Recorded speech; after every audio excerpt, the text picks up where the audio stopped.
ఉన్న బంగారాన్ని విడిపించి ఆ రోజు ఆన్లైన్ రేటుకే మేము కొంటాం. Sharma gold company. నమస్కారం, నేను మీ జాహ్నవి. మన సనాతన ధర్మం ప్రకారం మనకి ప్రతినిత్యం కూడా అనేక రకాల సందేహాలు ఉంటూ ఉంటాయి కదా. సో దాన్ని సైంటిఫిక్గా శాస్త్రోక్తంగా కూడా నివృత్తి చేసి దానికి సంబంధించిన సమాధానాలు వింటూ ఉంటే మనకు కలిగే ఊరటే వేరు కదా. మరి అలాంటి సమాధానాలన్నీ కూడా చెప్పడానికి మనతో ఉన్నారు ప్రముఖ జ్యోతిష్య వాస్తు పండితులు, ప్రముఖ ఆధ్యాత్మికవేత్త మన ప్రదీప్ జోషి గురువు గారు. మాట్లాడేద్దాం. నమస్కారం గురుగారు.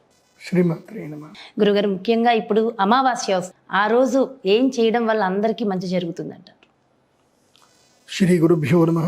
శ్రీమాత్రే నమః. మనకున్నవే 7 రోజులు. వారాలన్నీ 7 రోజులు. ప్రతి సంవత్సరము 24 అమావాస్యలు వస్తాయి. ఒక్కొక్క అమావాస్య ఒక్కొక్క వారముతో వస్తే ఒక్కొక్క వైశిష్ట్యం ఉంటుంది. అమావాస్య దేనికి సూచనము అంటే లయమునకు సూచన. అమావాస్య ఏంటి? లయం. లయం అంటే ఏంటి? లయమైపోవడము. లయమైపోవడం అంటే మిక్స్ అయిపోవడం, యోగమునకు సూచన. ఎట్లాగంటే మనకి సూర్యుడు ఉదయిస్తూ ఉంటాడు. సూర్యుడిని మనం చూస్తే అమావాస్య రోజు చంద్రుడు ఎక్కడ ఉంటాడు? మరి సూర్యుడితోటే ఉంటాడు. సూర్యుడు చంద్రుడు ఇద్దరు ఒకే కక్షలో ఉంటారు. మనకి చంద్రుడు కనబడు. అమావాస్యలో చంద్రుడు కనిపిస్తాడా? కనబడు. ఎక్కడ ఉంటాడు మరి చంద్రుడు అంటే? సూర్యుడితోటి పాటే ఉంటాడు. మనకి మాత్రం మన కంటికి కనబడు.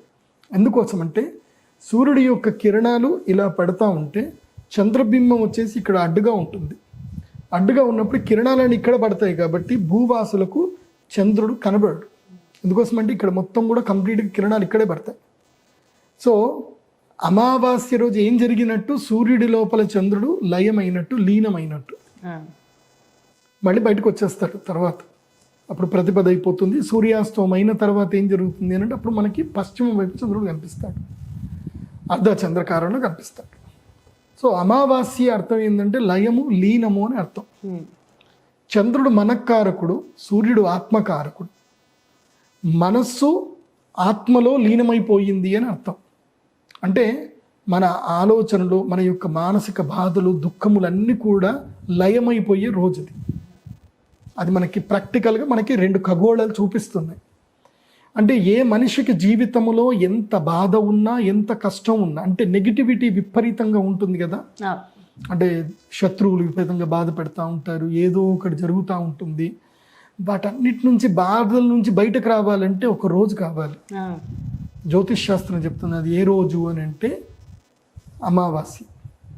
విపరీతంగా కష్టాలు ఉన్నటువంటి వాళ్ళు, విపరీతంగా దుఃఖాలు, అప్పుల బాధలు, ఏ కష్టం ఉన్నా సరే వాటిని తొలగించుకోవాలంటే అమావాస్య ఒక్కటి అది బ్రహ్మాస్త్రంలాగా పనిచేస్తుంది. ఇది మనకి ఎవరు చెప్పారు తెలుసా? రావణాసురుడు చెప్పాడు ఈ విషయం.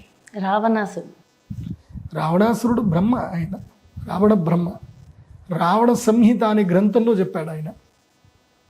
అమావాస్య రోజు ఎవరైతే గనక నదీ స్నానము చేస్తారో, చాలా సింపుల్ టెక్నిక్, చాలా సింపుల్ చెప్తున్నా. అమావాస్య రోజు నదీ స్నానం చేసి అక్కడనే మట్టితో శివలింగం తయారు చేసి ఇన్ని నువ్వులు తీసుకొని శివలింగం మీద నువ్వులు వేసి నీళ్లతో అభిషేకం చేసి ఆ శివలింగాన్ని చేతిలో పెట్టుకొని సూర్యుడికి అభిముఖంగా నమస్కారం చేసుకొని ఆ శివుడిని ఆ నీళ్ళలో కలిపేయాలి.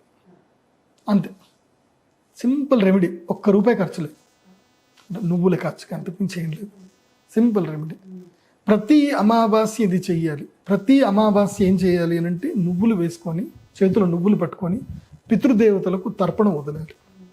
పితృదేవతలకు తర్పణం వదిలితే పితృదేవతలు మనకి శక్తిని ఇస్తారు. మనకి దేవతలు మన మాట వినకపోవచ్చు, కానీ మన పితృదేవతలు అయితే మన మాట వింటారు. ఎందుకోసం అంటే వాళ్ళ వంశాన్ని ఉద్ధారం చేసేది వీడే కాబట్టి పితృదేవతలు వింటారు. అందుకోసమని అమావాస్య రోజు శివుడికి నువ్వులతో అభిషేకం చేయడము, నువ్వులు నీళ్లు కలిపి అభిషేకం చేయడము, నదీ స్నానము చేయడము చాలా గొప్పది. అమావాస్య అంటే ఓన్లీ పురుషులు మాత్రమే, స్త్రీ పురుషులు ఇద్దరు అందరూ ఎవరికి భేదం ఏం లేదంటే అందరూ స్నానం చేయొచ్చు, అందరూ శివుడికి పూజ చేయొచ్చు. పితృతర్పణాలు చేయాలి అమావాస్య రోజు. సూర్యుడికి నమస్కారం చేసి చక్కగా స్నానము చేసి తర్పణములన్నీ కూడా వదిలి తర్వాత చపాతీలు చేయాలి. చపాతీలు అంటే తల్లి తండ్రి ఉన్నటువంటి వాళ్ళేమో స్క్వేర్లో చపాతీలు చేయాలి. స్క్వేర్ లేకపోతే ట్రయాంగిల్లో తల్లిదండ్రులు ఉన్నవాళ్ళు. తల్లిదండ్రి లేనటువంటి వాళ్ళు ఏం చేయాలంటే రౌండ్ షేప్లో చపాతీలు చేయాలి. లేని వాళ్ళు అంటే తండ్రి లేకపోయినా లేదంటే తల్లి లేకపోయినా ఏ ఒక్కరు లేకపోయినా కూడా స్క్వేర్లో చపాతీలు చేయాలి. ఏదైనా ఒక పుణ్యక్షేత్రం దగ్గరికి వెళ్ళిపోయి నీకు వివాహం అయి ఉంటే నువ్వు నీ భార్య ఇద్దరు కూడా కూర్చొని ఆ క్షేత్రంలో ఇంత గోధుమ పిండి తీసుకొని చక్కగా నీళ్లు పోసి ఇద్దరు భార్యాభర్తలు కలిసి ఇద్దరు కూడా ఏం చేయాలంటే చపాతీలు చేయాలి. చపాతీలు చేసి ఏం చేయాలి, అక్కడ ఉండేటువంటి పేదవాళ్ళందరికీ కూడా వాటికి భోజనం పెట్టాలి. వాళ్ళకి గోధుమ పిండితో చేసిన చపాతీలు భోజనం పెట్టాలి. శివుడికి నైవేద్యం చూపించాలి. అయ్యా శివయ్య నీ దయ్యా అని చెప్పాలి. అందరికీ కడుపు నిండా భోజనం పెట్టాలి. లేదా అన్నము వండాలి. అన్నము వండి అందరికీ భోజనం పెట్టాలి. అమావాస్య రోజు నువ్వు ఎంతమందికి అయితే దావాగ్ని అంటే కడుపులో ఉండేటువంటి జఠరాగ్ని ఎంతమందికి నువ్వు ఉపశమనం చేస్తావో నీకు పితృదేవతలు అంత సుఖంగా అంత సంతోషించి వాళ్ళని నిన్ను అనుగ్రహిస్తారు. నువ్వు ఎవరికి అన్నం పెట్టావు అనేది అనవసరం. వాళ్ళకి క్యాస్ట్ క్రీచర్ ఏది లేదు. నువ్వు కుక్కలకు అన్నం పెట్టినా పక్షులకు అన్నం పెట్టినా జనాలకు అన్నం పెట్టినా ఎవరినైనా సరే కడుపు నింపాలి. అమావాస్యలు కడుపు నింపితే అంతకు మించిన గొప్పది ఏమీ లేదన్నమాట. అయితే ట్రయాంగిల్లో చేయాలి అంటే చపాతీ రౌండ్ గానే వస్తుంది కదా గురువు గారు, కట్ చేయొచ్చా మరి? కట్ చేయొచ్చు. చేసేసి ఎందుకు చేయాలనే లాజిక్ ఉంటుంది. చెప్పండి. చపాతీలు పౌర్ణంగా చేసినప్పుడు ఏంటంటే అవి సర్కిల్లో ఉంటాయి కదా, పితృదేవతలకి మోక్షం లభిస్తుంది.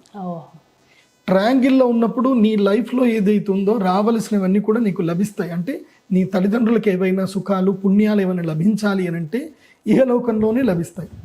సో ఎందుకోసం అంటే ట్రయాంగిల్ అనేది మనకి శ్రీచక్రానికి సింబల్, అది శక్తికి సింబల్. అది కాబట్టి శక్తి మనకి దొరుకుతుంది ట్రయాంగిల్లో చేసిన చపాతీలు ఇస్తాయి.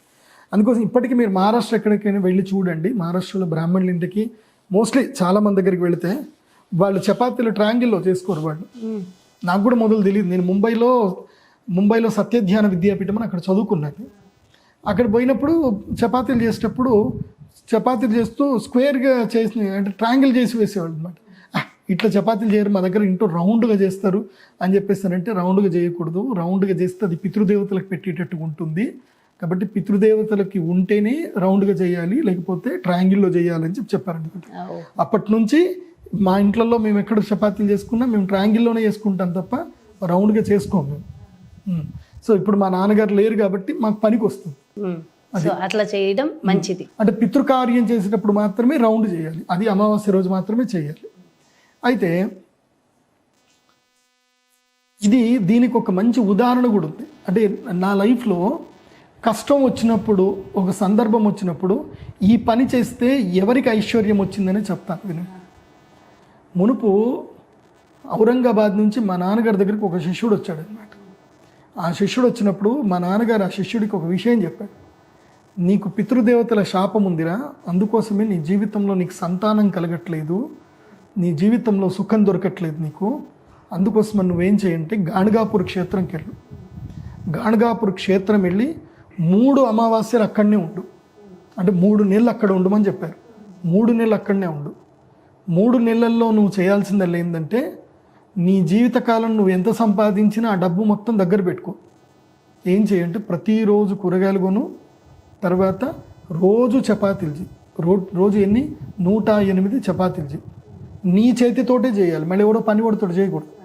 నీ చేతితోటి 108 చపాతీలు చేయి. అక్కడ గురు చరిత్ర పారాయణం చెయ్యు, చపాతీలు చెయ్యు, తర్వాత ఏం చెయ్యు, ఇంత కర్రీ చెయ్యు. వచ్చిన అక్కడ పేదవాళ్ళు, అక్కడ దీక్ష తీసుకుంటున్న వాళ్ళందరూ కూడా ఒక చపాతీ దాంట్లో కర్రీ వేసి ఒక ఆకులో పెట్టి ఇచ్చేసి అట్లా అందరికీ పంచుతావు. 3 నెలలు ఈ పని చెయ్యి. తర్వాత నీకు వివాహము అవుతుంది, సంతానము అవుతుంది, నువ్వు మంచి శ్రీమంతుడి కూడా అవుతావు అని చెప్పారు మా నాన్న. వాడి ఇల్లు జల్ల అన్నీ వదిలేసి 3 నెలలు అక్కడ ఉన్నాడు. గాణగాపుర క్షేత్రము ఈ భూలోకంలో వరాలిచ్చే మహాక్షేత్రం. అది దత్తాత్రేయ స్వామి క్షేత్రం. నీ జీవితంలో నువ్వు ఎవరో దగ్గర ఎన్ని సంవత్సరాలు పనిచేసినా నీకు వేస్ట్. గాణగాపురం వెళ్ళి 3 నెలల పాటు అక్కడ దీక్షగా ఉండి గురుచరిత్ర పారాయణ చేసి ఆ క్షేత్ర ప్రదక్షిణ ఒక్కసారి చేసినా చాలు. ప్రతిరోజు అందరికీ పెట్టడం. ఇది ఎవరైనా చేయొచ్చు. అమావాస్య రోజు మాత్రం అందరికి అన్నం పెట్టాలి. దత్తక్షేత్రంలో అన్నం పెట్టాలి. ఎందుకోసమంటే దత్తాత్రేయ స్వామి తప్పకుండా ఏదో ఒక రూపంలో వస్తాడు. ఆయన ఆయన ఉన్మత్తానంద బాలపిశాచ అంటారు. ఆ రూపంలో వచ్చి ఆయన తింటాడు. అలా మీరు చేయగలిగితే మీ జీవితంలో కష్టాలన్నీ పోతాయి. అందుకోసమని అమావాస్య వస్తే దత్తక్షేత్రము, శివక్షేత్రము, విష్ణు క్షేత్రం ఎక్కడికైనా వెళ్ళాలి, నదీ స్నానం చెయ్యాలి, శివుడు ప్రదక్షిణలు చెయ్యాలి, డెడికేటెడ్ లయం అయిపోవాలి. లయం అంటే ఏంటి? నీ లోపల నీ యొక్క సెన్సరీ ఆర్గన్స్ అని విత్డ్రాల్ చేసుకోవాలి. స్వామి నీకు శరణాగతి చెప్పాలి. అలా ప్రతి అమావాస్య చెయ్యాలి. ఓన్లీ సోమవతి అమావాస్యనే కాదు, ప్రతి అమావాస్య చెయ్యాలి. అమావాస్య వచ్చింది అని అంటే మన జీవితంలో ఏంటంటే అన్ని పనులు వదులుకోవాలి. ఒరే అమావాస్య వచ్చిందిరా, నా జన్మోద్ధారం చేసుకోవాలి, నేను వెళ్ళిపోతున్నాను, ఎన్ని కర్మలు ఉన్నాయో, ఎన్ని తలనొప్పులు ఉన్నాయో ఈ అమావాస్య రోజు వెళ్ళిపోవాలి అని చెప్పి ఆ పని చెయ్యండి. అమావాస్య రోజు దానము తీసుకున్న వాడికి పుణ్యమే, దానం ఇచ్చిన వాడికి పుణ్యమే, రెండు పుణ్యమే. సో ఇంకా మంచిది, అంత మంచిదే. అది అమావాస్య యొక్క గొప్పతనం. చాలా సంతోషం గురుగారు, చాలా చక్కగా వివరించారు. Thank you so much. నమస్కారం. సుమన్ టీవీలో మీ పర్సనల్ అండ్ బిజినెస్ ప్రమోషన్స్ కోసం కింది నెంబర్కి కాంటాక్ట్ చేయండి.